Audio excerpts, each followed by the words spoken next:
Wait, if you want to step back, I'll do a build up on it. Oh, okay. Well, I better Let's go. Get my trash out of there, otherwise, because. So, do you just want to introduce yourself onto camera? Yeah. I'll sit more closer to Rob, so you're not looking off in the corner. Okay, my name is Adrian Rowlands. I've brought a guitar to show. Sorry, I've forgotten your name now. Andy. This is what happens, isn't it? I brought a guitar to show Andy, which I emailed him about. It used to belong to Allan Holdsworth, and he used it on one recording, which was Soft Machine's Land of Cocaine. A friend of mine was very friendly with Allan, who I grew up with in Aberdeen in South Wales, and he used to follow Allan to all his concerts. Allan used to send him tapes. In fact, he had a tape of the Are You album about 1 year before it actually came out, with some charts, because we couldn't believe the chords on it, you know. So we were very much, and still are, into guitars. We used to go and see Allan. I used to go and see him as often as I could. And just before Allan left for America, he sold all his gear, and my friend Stephen Hart, bought this one, which was a Dick Knight built Les Paul. I think it's got a mahogany body. It's incredibly heavy, and he wanted to sell it in 1985, maybe 86. He offered it to me, and I just bought it, even though it was a bit long for me to play, because it's for someone with very big hands. But because it was a Dick Knight guitar and it was Allan's, I bought it without hesitation, and I've had it 40 years. I've just fished out from my CD a copy of Land of Cocaine. Now, I wish I had my vinyl copy, because of course when we get into the liner notes here and we look at that famous photo, or at least famous to me, there it is. Mm-hmm. It's tiny here, but we'll have it at home for the viewers. But there it is. That's the guitar. This is the album. So this guitar was played on this. We know that, yes, don't we? We don't know what other Holdsworth solos were played on this, but it's obviously there could well be other ones as well. So shall we open it up and see what we've got inside? Okay.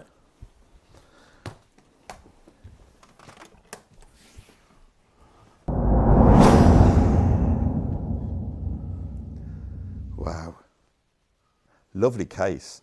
It's for an Explorer, as you can see. Yeah. And what you've got bolstered up here? That rag. Oh, this is it's to stop it moving about, obviously. Yeah. This is my Mahavishnu Orchestra t-shirt. Oh, wow, this is better than the guitar. Oh, I've always wanted, where did you get this from? eBay. Did you? Yeah. I've got to, that's like a proper 1970s. This is amazing. Look at this. Can I wear this on the session today? Well, you want to put it in the washing machine? Oh, I'm not bothered. I'll be sweating as well. You can have it if you want. Really? You can have it, yeah. Are you sure? You got it off eBay? Yeah, I'll get another one. Oh, that's amazing. I need one of these, don't I? Well, there you go. You see, this is the thing about life. You expect some things and then you get gifts. I think that's very good. I've always wanted one of these.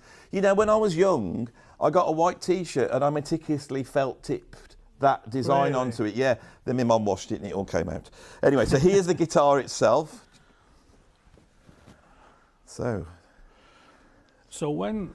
Oh, it is a long neck, isn't it? It is ridiculously long, yeah. When we first got it, well, when Steve bought it, there was no case and the tremolo arm was missing. Yeah. And he made one, which collapsed once while I was giving it too much whammy.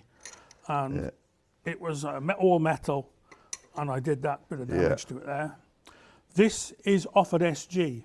I wouldn't like to say which one, but you can see there where it used to have a stop tailpiece, like a Les Paul, and that's been filled in, obviously, to then, this has been fitted later, and you can see all the screw holes where it's had another sort of, what you want to call it, you know, vibrola type tremolo fitted. Yeah, another. So the only way I could get anything to work, this is actually a Gibson arm.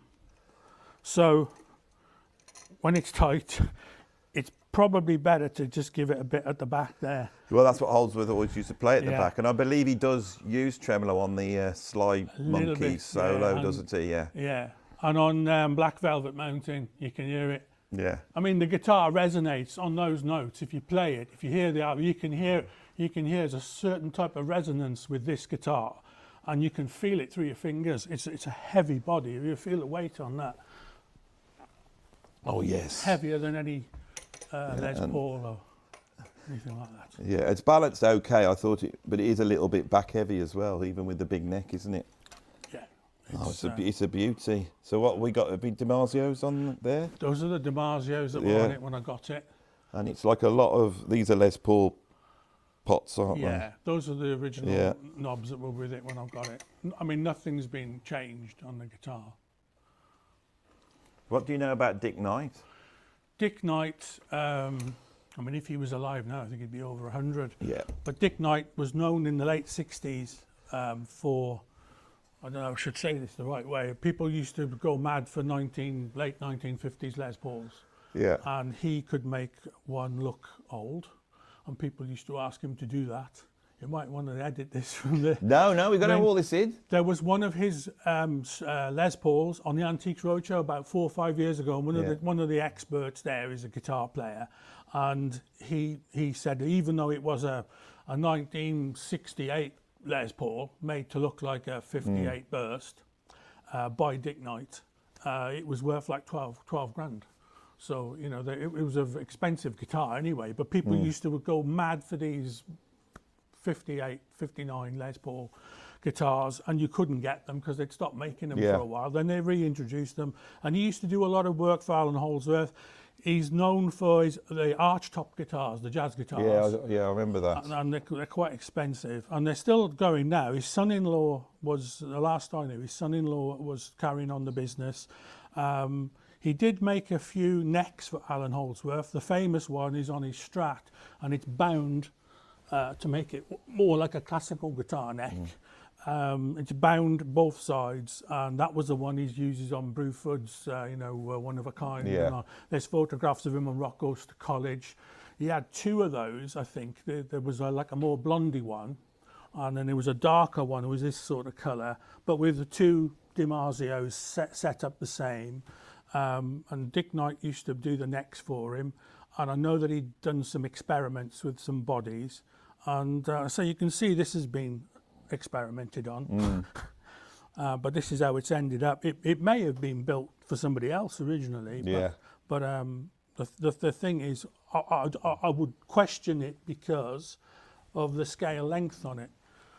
You can't put that in a normal Les Paul case; it won't fit. So it's an odd scale. But of course, Holdsworth played later on. He played baritone guitars with the longer neck, didn't he? Yeah. So I think he did. I mean, what would he have been getting out of the longer neck? Higher notes, I suppose. Deeper. I mean, when you play this, you can feel it sort of almost like rumbling in your tummy, because it's so dense. And he was when he went to America, I think, what's his name, Grover Jackson from Charvel Jackson Guitars, built him some Strats with one pickup, and he was experimenting with bass wood and different things like that. And I always wanted one of them, but then Ibanez brought out the Holdsworth model in the end, which I think was an original Dick Knight design. I'm not 100% on that. But well, it's a historic guitar, without a doubt. I think it...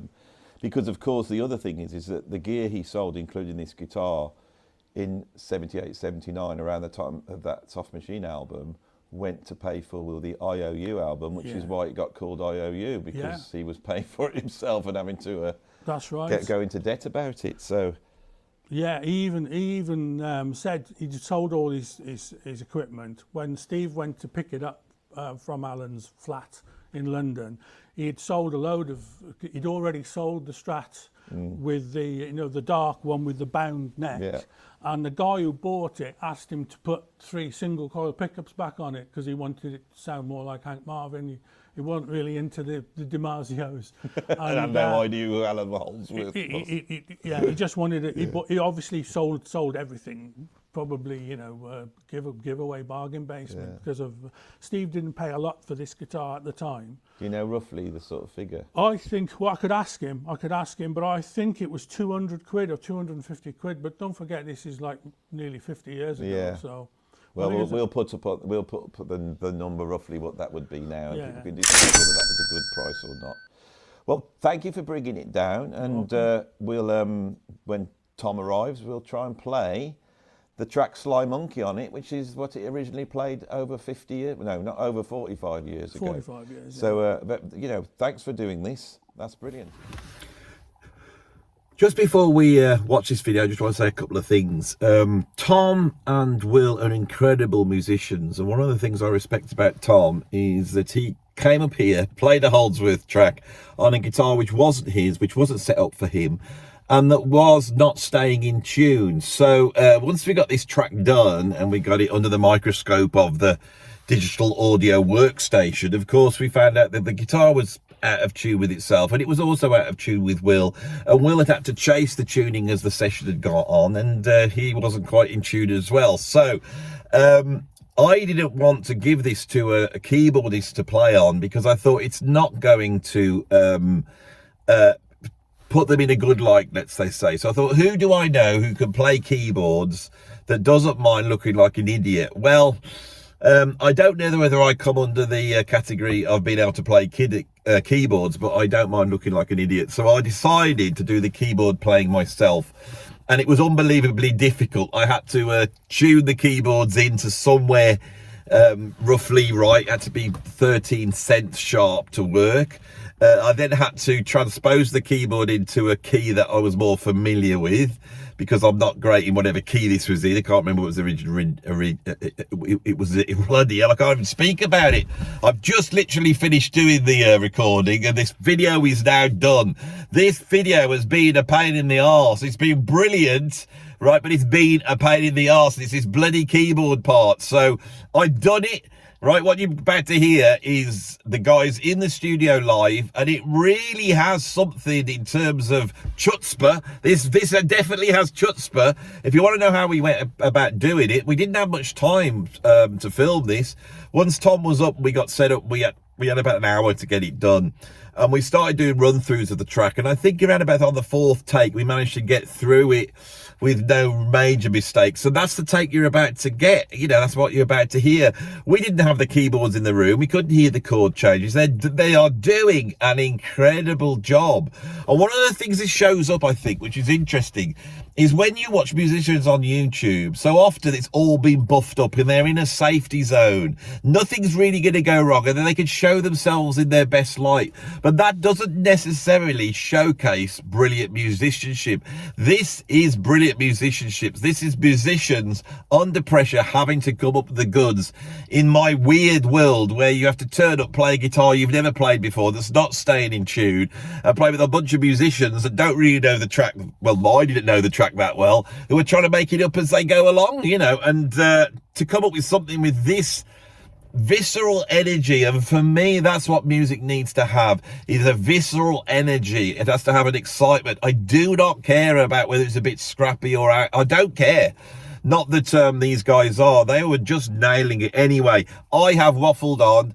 I will now let you see the little session we did, and you've got to remember, this is Allan Holdsworth's guitar returning 47 years later to the tune that it once played, with all these people in the room, legends who are no longer with us.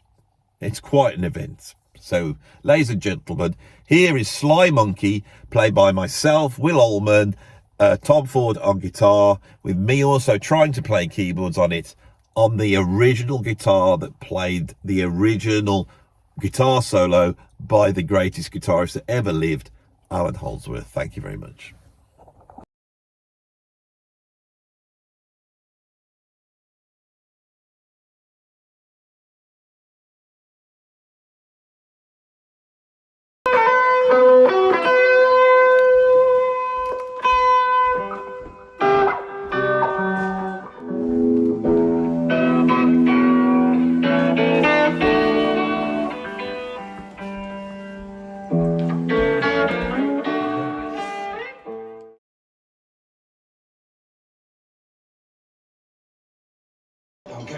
I'm understanding more, but my hands are getting less.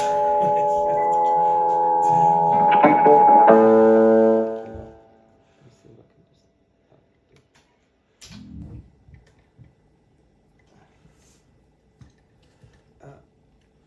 Cool. Ready? Yeah.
Tom, thank you for coming over to my studio and bringing your unique skills to this little project. So can you tell those of people who are watching the channel who don't know who you are a little bit about what you do?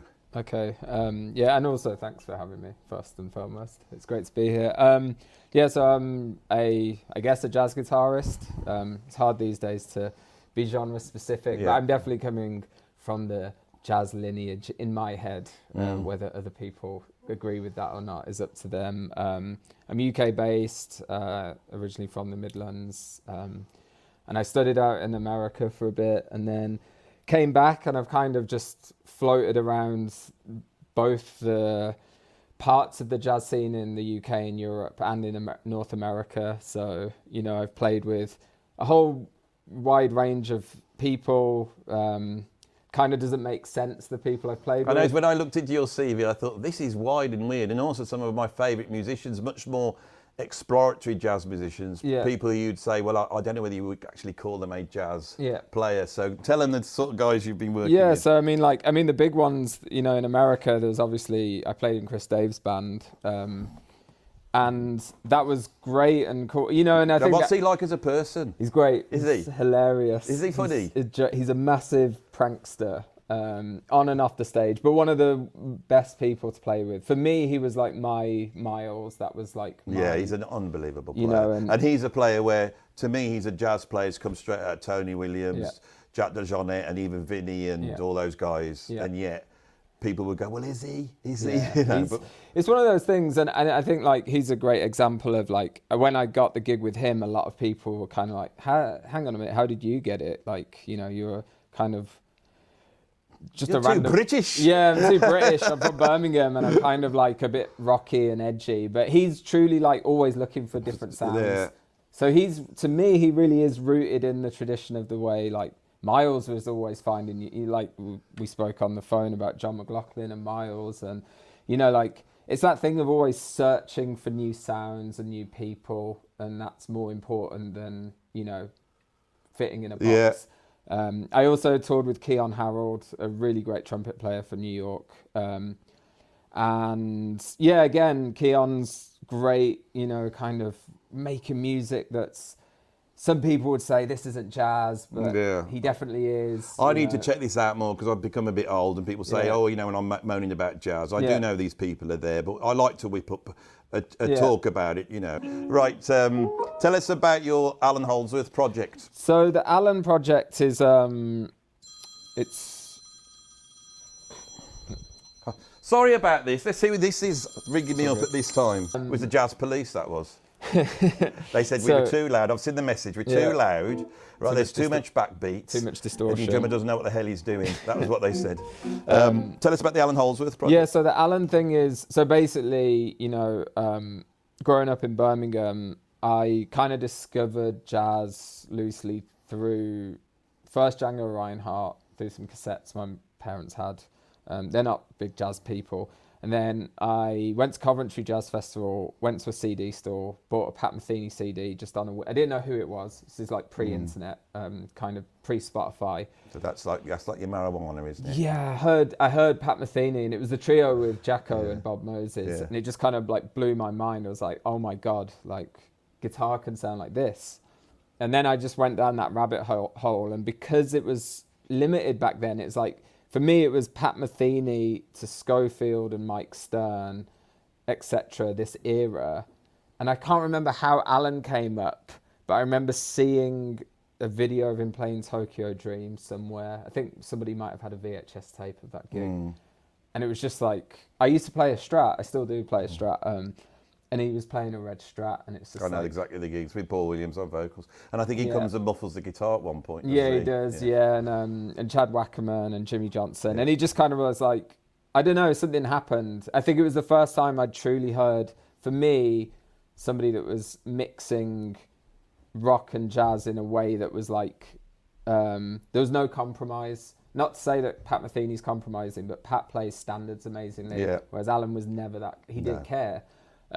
So yeah, I went and saw Allan when I was about 17 in Leeds. He was the only guy of that era that I saw live before I went and studied.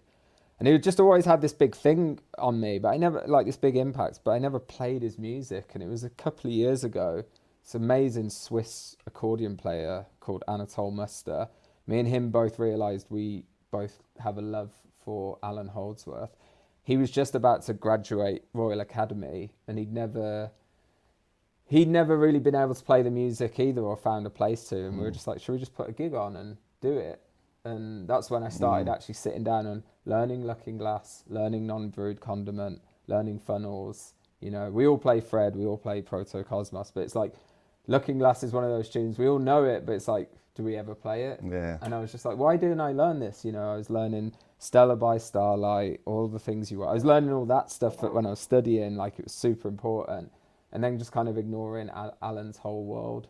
And then I just jumped into it, and it's kind of brought me back to where I think I should be. I love what you've done with it, because you could tell you respect Alan. There's an approach which is very Alan influenced, but it's not just clone. It's not like tribute. And the band often your instrumentation is quite different, or your drummer, I know, was playing like bongos in there and had a look much more of a certain vibe with the drums, which I've enjoyed. So talk to us about this guitar. What's it been like playing this guitar today? It's been crazy. I mean, it's just weird to have something that he had, I think, and also like from a quite specific part of his career.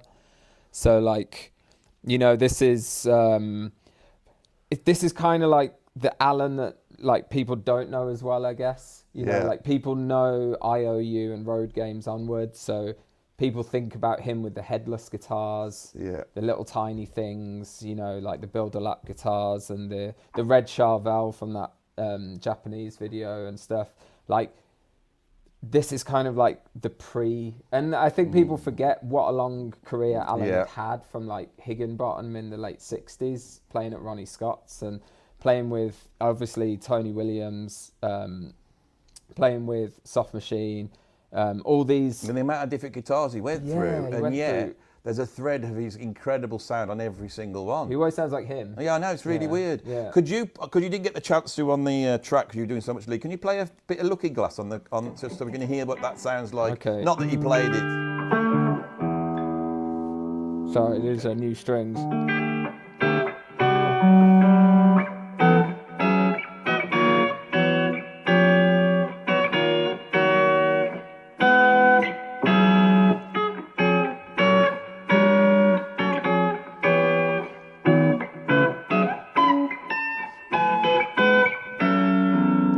So obviously the neck's a lot longer. So what's it like playing the chords on there? Because I mean, I normally play a Strat, so I'm used to, but like, you know. Does that feel harder? Is that harder? It's tricky.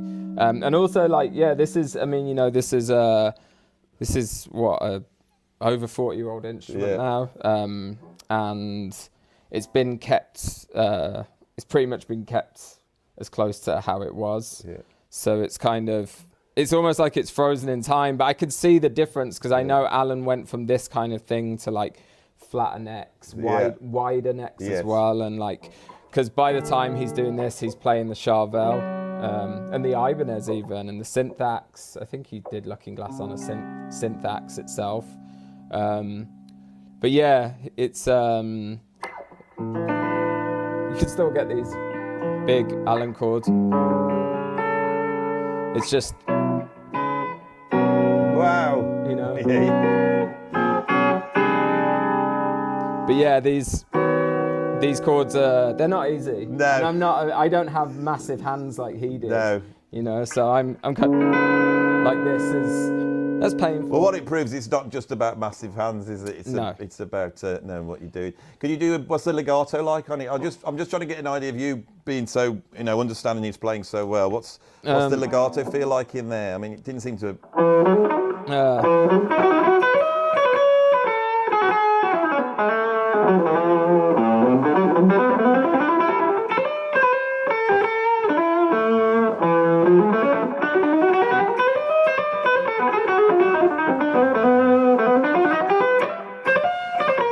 I mean, yeah.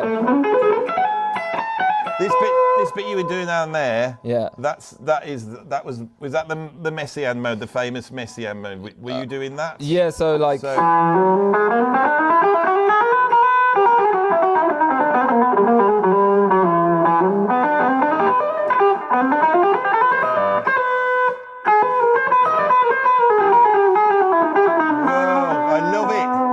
I pick all the notes. If you try and play those lines when you pick all the notes, they don't sound right. No. It's weird that it has to have that.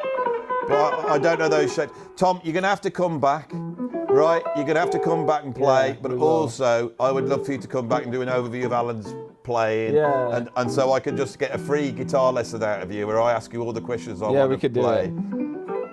But yeah, it's a great guitar. And lovely. I think it's just having a bit of his like history in your hands. It kind of Thank plays you, itself. Adrian, for bringing it in. I hope Yeah, thank today's you. been I think it's been a memorable day. I've really enjoyed it, and hopefully we've done something and added a little bit to the lore, as in Lore, of Alan. Yeah, Our absolutely. little bit of our love and respect for perhaps one of the greatest musicians of all time. I think we'd all agree. Absolutely. Thank you, Tom. Thanks for coming. Andy. Lovely.